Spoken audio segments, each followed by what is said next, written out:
Bonne semaine d'information, madame, monsieur, bonjour, bonsoir. Le journal des titres, bienvenue. Un véhicule de l'Ouest américain en Haïti transportant des employés de l'institution a été pris pour cible par des bandits armés lundi. Un employé a été blessé. Assassinat de l'ex-président Jovenel Moïse, la Cour d'appel a ordonné lundi la comparution des inculpés Jean Laguelle Civil et Dimitri Hérard lors d'une audience. Jour J-2 des délégations commencent à arriver à Jacmel en prélude au Conseil des ministres binational prévu le 22 janvier entre l'exécutif colombien dirigé par le président Gustavo Petro et celui d'Haïti ayant à sa tête le président du CPT, Leslie Voltaire. Pas moins de 10 personnes ont été tuées et d'autres blessées lors d'une attaque perpétrée samedi par le gang Tibois d'Homme contre la commune de Gros-Morne. La fondation Odette Ouafonbrun pour l'éducation a lancé lundi la semaine de l'éducation autour du thème éducation et intelligence artificielle, un équilibre à préserver. Le Conseil électoral provisoire CUP a organisé dimanche les examens pour recruter les membres pour les BED et BEC en vue du référendum et des prochaines élections. Les festivités carnavalesques nationales se tiendront du 2 au 4 mars de la commune de Fort-Liberté, a annoncé Benji Tilas, secrétaire d'État à la communication. Le candidat président des États-Unis, Donald Trump, intronisé lundi dans ses fonctions, a suspendu l'application CBP One qui permettait aux migrants frontaliers d'entrer légalement aux États-Unis. Restez avec nous pour le développement. Madame, monsieur, de retour, comme annoncé en titre, un véhicule de l'ambassade américaine en Haïti transportant des employés de l'institution a été pris pour cible par des bandits armés lundi. Selon le Miami Herald, un employé jardinier a été blessé. Le journal rapporte que l'incident s'est produit sur une route menant aux locaux de l'ambassade. La victime a été transportée d'urgence à l'hôpital. Assassinat de l'ex-président Jovenel Moïse, la Cour d'appel exige la comparution des inculpés Jean Laguelle Civil et Dimitri Hérald lors d'une audience tenue lundi. Les autorités judiciaires n'ont pas reçu leurs avocats, notamment Max Stanley, Lafortune et Reynald Georges. Ces inculpés restent en cavale depuis leur évasion.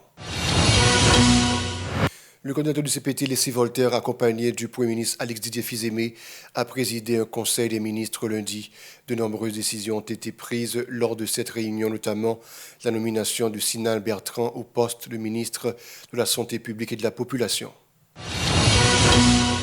Et puis l'ancien policier recherché par la DCPJ, Jerry Anderson, Lecomte, a été tué lundi par des membres de la population dans la zone de Petit Gouave, selon les informations, après son arrestation par les forces de l'ordre pour avoir abattu un jeune sinistré dimanche soir. Une foule en colère a pris Lecomte des mains de la police. Il a été attaché à un véhicule et traîné dans les rues, entraînant sa mort. Lecomte avait été révoqué de la police et emprisonné pour des accusations de meurtre et de kidnapping avant de s'échapper lors d'une évasion de prison.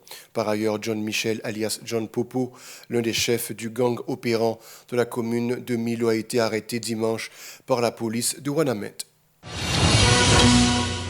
Dossier éducation à ce journal, des enseignants et des élèves d'écoles publiques ont foulé le macadam dans diverses régions du pays, notamment dans le département du Sud et de l'Artibonite. Au CAI, les enseignants ont fermé le bureau départemental du ministère pour exprimer leur ras-le-bol contre l'inaction du gouvernement. Ils réclament de meilleures conditions de travail, un ajustement salarial, une assurance santé et la satisfaction d'autres revendications. Parallèlement, des lycéens ont manifesté dans les rues de Saint-Marc, demandant le retour des enseignants dans les salles de classe. Il est à noter que ces derniers sont en grève depuis plus de 2 semaines. La Fondation Odette Ouafonbrun pour l'éducation a lancé lundi la semaine de l'éducation autour du thème éducation et intelligence artificielle, un équilibre à préserver, selon Marie-Claude Bayard, progéniture de l'historienne Odette Ouafonbrun, présidente de la Fondation. Cette activité vise à rassembler les enseignants, parents et élèves, inspecteurs dans le domaine de l'éducation et des sciences sociales sur l'impact de l'intelligence artificielle sur le système éducatif haïtien. Madame Bayard a rappelé que la technologie facilite l'accès à l'information, mais également limite la capacité de production. En conséquence, elle a exhorté les élèves à utiliser la technologie de manière judicieuse pour leur progrès en passant au crible les informations. Écoutons ses propos micro de Chilov Semexan et de Franz Michael Stevens. Avec l'éducation et mode d'éducation changé en pile. Bien sûr, nous toujours observer avec livres sont bagages qui nécessaires, bibliothèque sont bagages qui nécessaires. Mais nouvelle technologie viennent par une facilité d'accès pour les gens qui ont renseignements. Donc, pour vos questions sur n'importe quoi, vous allez dans Google, vous posez questions et vous commencez à jouer une réponse. Donc, il y a une facilité d'accès à l'information extraordinaire. Donc, il gagne énormément de bons côtés, mais cependant, nous voyons tout que l'IVINI agit d'une façon un peu négative. Parce que l'IVINI mène une forme de robotisme. Toute bagaille, c'est robot qu'a fait. Donc, côté créativité personnelle, automisation et qui est nécessaire. Donc, il faut que nous ayons une harmonie qui crée entre technologie, utilisation technologie et éducation. C'est dans ce sens que semaine d'éducation vient placer tête pour que différents mondes sur différents domaines viennent disons pour montrer, pour aider professeurs, pour aider parents, pour aider Timounio, harmoniser technologie dans la vie. Nous avons un programme qui relève et le parrainage d'excellence scolaire.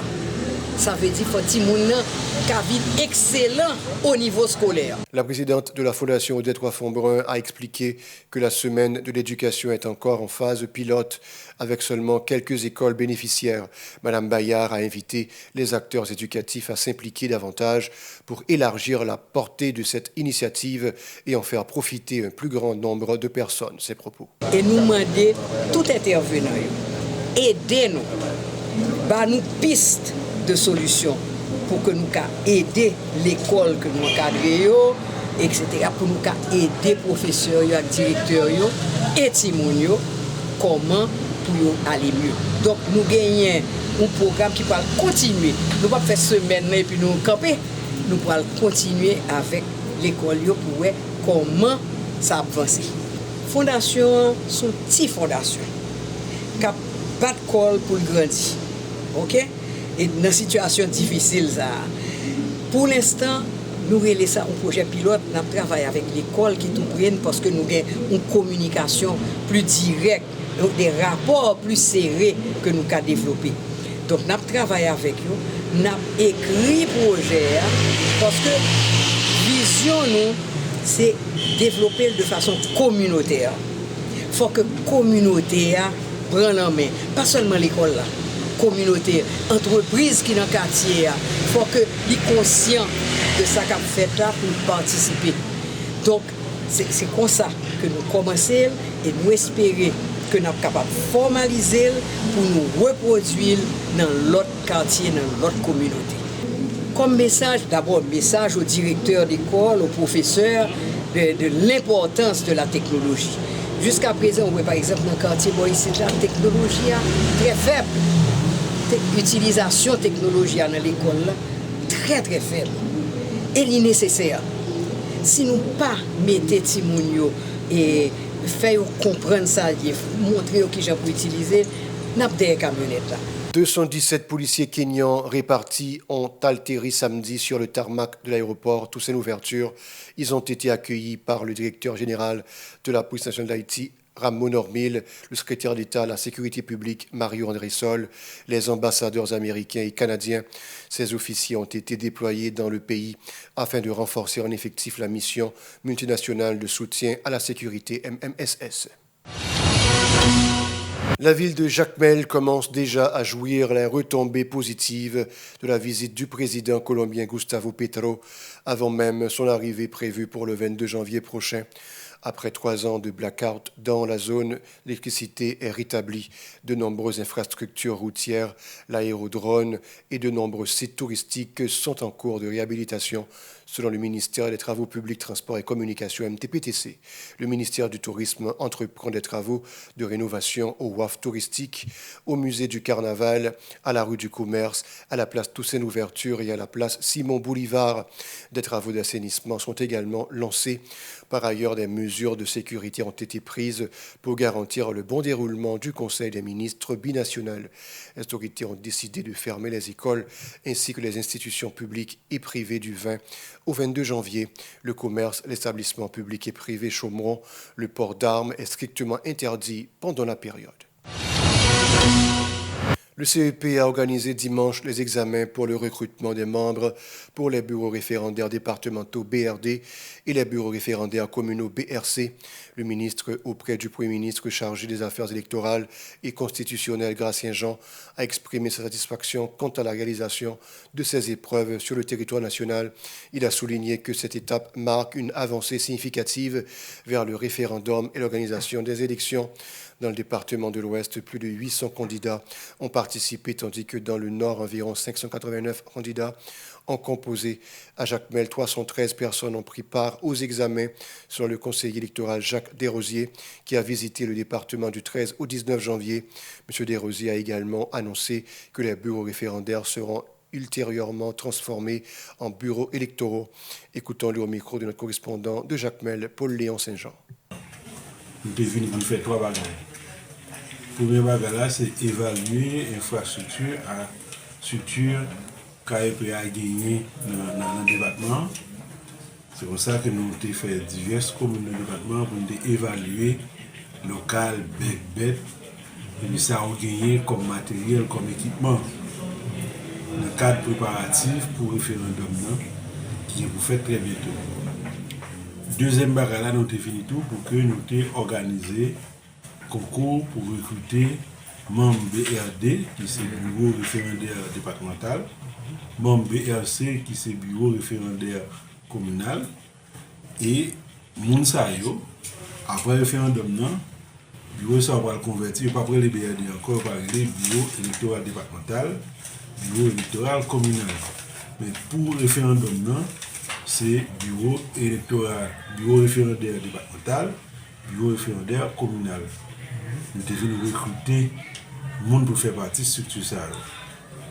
Maintenant, nous organisons un concours qui a gagné environ 313 personnes qui sont sortis dans diverses communes dans le département qui ont participé dans le concours qui ont manifesté intérêt pour le travail dans la structure KEP a mis en place pour organiser le référendum et l'élection générale dans la fin année 2025.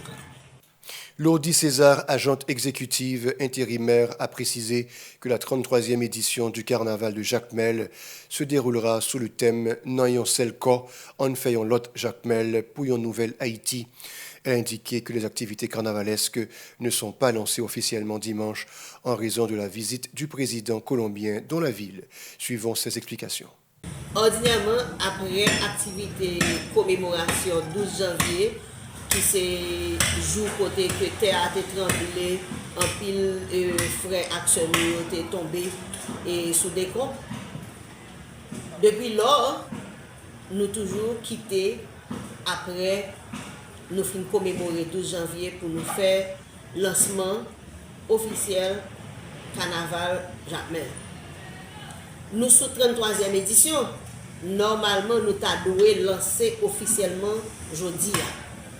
Mais tant que nous connaissons, dans le cadre préparatif qu'a fait pour recevoir le président Gustavo Petro, qui a privé sur nous mercredi prochain. Donc nous réunissons avec la presse pour nous dire que saison est normalement ouverte. C'est sûr qu'on va joindre des bonnes masquées, des Mardi Gras qui sont dans la rue, des bonnes à pied qui sont dans la rue. Mais normalement, saison est ouverte. Mais pour Mairie Jacmel, nous pouvons lancer officiellement. Pour qui ça? Parce que nous avons un travail qu'on fait dans la rue. Donc la rue a vraiment encombré par rapport avec le travail public qu'on fait. et carcasse qui sur la rue, des blés qui sur la rue. Donc, il faut que tout ça, yo nettoyer. Donc, si on peut nettoyer, nous ne sommes pas capables de le faire. Bon, c'est vrai que j'ai toujours dit que ville. Fraîchement inauguré, le port international de Saint-Louis du Sud a accueilli l'arrivée d'un bateau le samedi 18 janvier. Ce dernier a livré 2000 tonnes métriques de riz. Il s'agit du 9e bateau à accoster depuis la construction du port. Donald Trump a officiellement pris ses fonctions en tant que 47e président des États-Unis ce lundi. Lors de son intronisation, il a dévoilé ses intentions à l'égard de plusieurs catégories de la société américaine, notamment les homosexuels et les migrants. Parmi ses premières mesures, il a annoncé la suspension de l'application CBP One utilisée pour autoriser les migrants frontaliers à entrer légalement aux États-Unis. Toutes les autorisations de voyage émises via cette plateforme sont désormais annulées. Voilà, c'est la fin du journal. Restez avec nous pour la suite de la programmation.